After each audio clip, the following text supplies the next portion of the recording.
금방 잡힐 것 같았던 불길이 강한 바람을 타고 걷잡을 수 없이 확산하면서 집으로 돌아가던 주민들은 다시 발길을 돌려야 했습니다. 긴급 안내 문자를 받고 밀려드는 주민들로 대피소마다 북새통을 이루었습니다. 정진명 기자입니다. 날이 밝자마자 다시 투입된 119 산불 특수 대응단. 무거운 호스를 짊어지고 현장 곳곳을 누빕니다.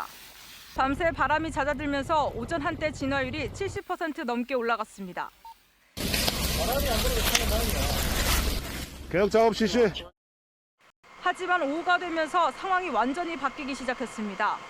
순간 최대 풍속 초속 35m의 매우 강한 바람을 타고 불길이 걷잡을 수 없이 번지면서 또다시 주민 대피 명령이 내려졌습니다.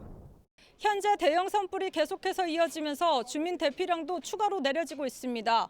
주민들은 자칫 큰 피해로 이어질까 불안해하고 있습니다. 다시 되돌아갔다가 다시 이제 지금 대대피하라고 그래가지고 연락이 와서 지금 대피하는 거거든요. 근데 지금 너무 불안하고 또다시 그 화마가 덮칠까봐 너무너무 염려스러워요. 말로 벗겼지만 이 불씨가 꺼졌다가 다시 살아났다가 이럴 때마다 아주 갑자기 가슴이 떨려요. 막 전부 다 가슴이 철렁철렁하고 이랬거든요. 그런데 지금 상황에도 지금 계속 안전 문자가 이제 재난 문자가 오고 있는데.